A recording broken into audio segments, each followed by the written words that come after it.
Please help me reach 1,000 subscribers. Please subscribe to my channel Painful Promises. Your support means a lot. Like, share, and turn on the notification bell. Enjoy the video. The message wasn't meant for me. That's the first thing you need to understand. It popped up on her phone while she was in the shower, just a flash of light on the nightstand, a vibration that should have meant nothing. But it did. Because of the name. Can't wait for Friday. I've missed you. No emoji. No explanation. Just that. And a name I didn't recognize. I remember staring at the screen longer than I should have, like maybe the words would rearrange themselves into something innocent if I just gave them time. They didn't. I didn't open the message. I didn't scroll. I didn't dig. Not yet. Instead, I sat there on the edge of the bed, hearing the shower running behind the door, steam slowly creeping into the room, and something inside me started to shift. Not break. Not explode. Just tilt. Like the ground beneath me had quietly moved a few inches to the left. Her name is Lena. We've been married for 5 years. And until that moment, I would have told you we were solid. Not perfect. No marriages, but stable. Comfortable. The kind of relationship where silence isn't awkward, where routines feel like safety, not boredom. We had our rhythms. Morning coffee together. Her habit of stealing my fries even when she ordered her own. The way she'd fall asleep halfway through movies and deny it every time. Little things. The kind of things that build a life. Or at least, the illusion of one. When she came out of the shower, wrapped in a towel, hair dripping onto her shoulders, she smiled at me like she always did. Soft. Familiar. "Why are you just sitting there in the dark?" she asked. I blinked, realizing I hadn't turned the lights on. "Just tired," I said. She walked over, kissed my forehead, and picked up her phone. There it was, that moment. The one where truth and lies stand side by side and wait to see which one you choose. Her eyes scanned the screen. Just for a second. And something changed. It was small. So small most people would have missed it. But I didn't. Her smile tightened. Her posture shifted. Like she suddenly remembered something she needed to manage. "Work stuff," she said casually, tossing the phone back down. "Nothing important." I nodded. And in that moment, I did something I never thought I'd do.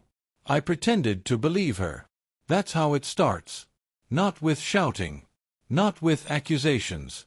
But with silence. With the decision to wait. To watch. To see how deep the lie goes.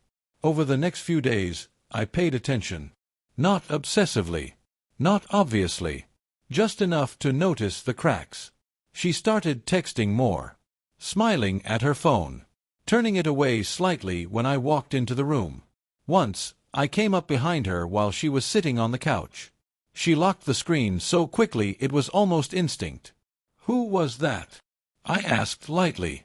"Just Sarah," she said. "Sarah. Her best friend." The safest answer in the world. I nodded. But something in my chest felt off. I started questioning myself first. Because that's what you do when you love someone. You don't want to believe they're capable of hurting you like that. So you turn inward. Maybe I was being paranoid. Maybe it was nothing. Maybe that message had an explanation. But doubt doesn't disappear once it's planted. It grows. Quietly. Relentlessly. The second message came 2 nights later. This time, she was asleep. Her phone buzzed on the nightstand again. I didn't want to look. I really didn't. But I did. "Same place this Friday. I'll book it if you want." My throat went dry. Friday. That was tomorrow. I stared at the message, my heart pounding so loud I was sure it would wake her up. Same place. Meaning this wasn't the first time. Meaning I was already behind. I didn't sleep that night. Not really. I lay there beside her, listening to her breathing, staring at the ceiling while my mind tried to piece together something, anything, that made this okay. It didn't. Nothing did. The next morning, I made coffee like I always did. She came into the kitchen, still half asleep, and wrapped her arms around me from behind. "Morning," she murmured. And for a second, I almost broke. because everything felt so normal, so real, so ours. I turned around slowly. "Any plans for Friday?" I asked. She hesitated, just for a fraction of a second. Then she shrugged. "Yeah, actually, Sarah wants to go out. Girls' night." There it was. The lie. Simple, clean, practiced. I nodded, taking a sip of my coffee to hide the bitterness rising in my throat. "Where are you going?" "Not sure yet," she said quickly. "We'll figure it out." I smiled. "Why don't you go to that Italian place you like? The one downtown?" Her eyebrows lifted slightly. "Really?" "Yeah," I said casually. "You've been wanting to go back." She studied me for a moment, like she was trying to figure something out. Then she smiled. "Yeah, that sounds nice." That was the moment I made my decision. If she thought I was clueless, then I'd stay that way, right up until I wasn't. Friday came faster than I expected. All day, there was this quiet tension inside me. Not anger. Not yet. Just anticipation. Like waiting for something you already know is going to hurt. She spent extra time getting ready. I noticed everything. The dress she chose. The perfume she rarely wore anymore. The way she checked herself in the mirror. More than usual. "Do I look okay?" she asked. I nodded. "You look great." And she did. That's what made it worse. Before she left, she kissed me. Soft. Familiar. Like nothing had changed. "I won't be too late," she said. "Take your time," I replied. And I meant it. The door closed behind her. And the house felt empty in a way it never had before. I stood there for a moment, listening to the silence. Then I grabbed my keys. I didn't follow her right away. I gave it time. Enough for her to feel safe. Enough for her to believe her story was holding. Then I drove to the restaurant. The one I suggested. The one she said she might go to. It was raining lightly when I arrived. The kind of rain that blurs everything just enough. I parked across the street. And waited. My hands gripped the steering wheel tighter than I realized. Minutes passed. Then I saw her. Walking toward the entrance. Alone. At first. Then he appeared. Stepping out from under the awning. Smiling. Like he'd been waiting. Like this was something familiar. Something expected. She smiled back. And in that moment, everything inside me went quiet. They didn't see me. Of course they didn't. Why would they? I was the last person she expected to be there. The clueless husband. The one who trusted her. The one who helped plan her date. I watched them walk inside together. Close. Comfortable. Like this wasn't new. Like this was something they'd done before. I sat there for a long time. Longer than I should have. Long enough to feel something inside me finally settle. Not heal. Not forgive. Just settle. Like the truth had finally found its place. I didn't go in. I didn't make a scene. I didn't confront them right there. Because this wasn't about catching her. I already had. This was about what came next. When I got home, the house felt colder. Quieter. Different. I sat on the couch and waited. Not for her. But for myself. For the version of me that walked out of that restaurant parking lot and didn't recognize what he'd become. She came home late. Past midnight. Smelling like the same perfume. Looking different. Not guilty. Not exactly. Just distant. "How was your night?" I asked. She smiled, kicking off her shoes.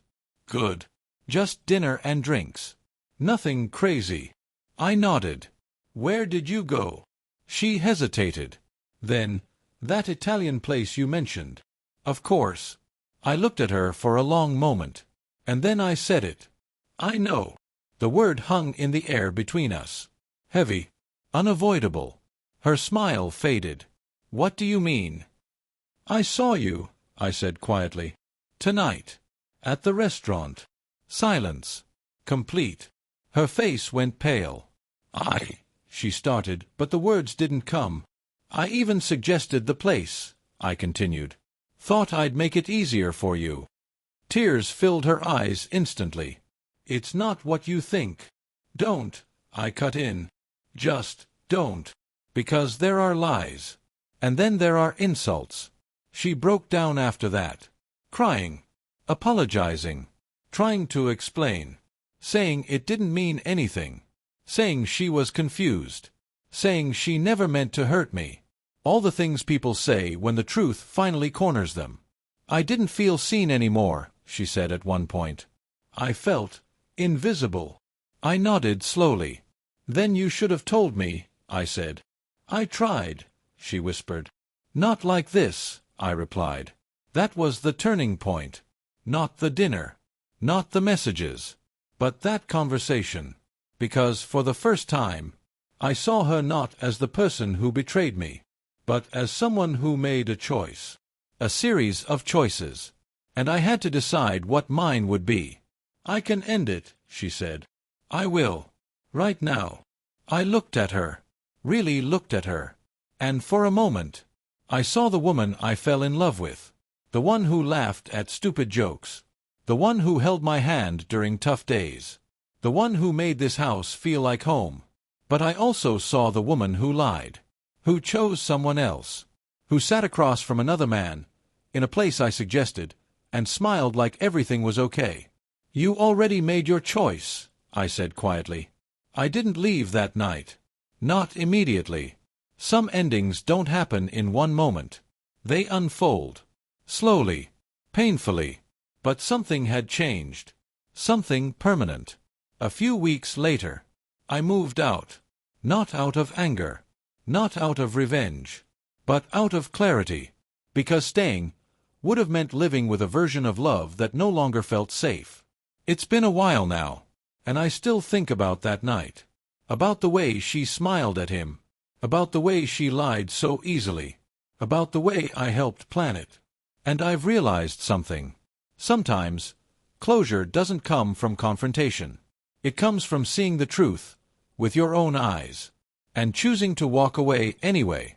So if you've ever been in a situation like this, ask yourself, are you waiting for proof? Or are you avoiding it? And before you go, tell me in the comments, what would you have done? Would you have confronted her at the restaurant? Or stayed silent, and walked away like I did? And if this story stayed with you, don't forget to subscribe, because some truths are too real to ignore.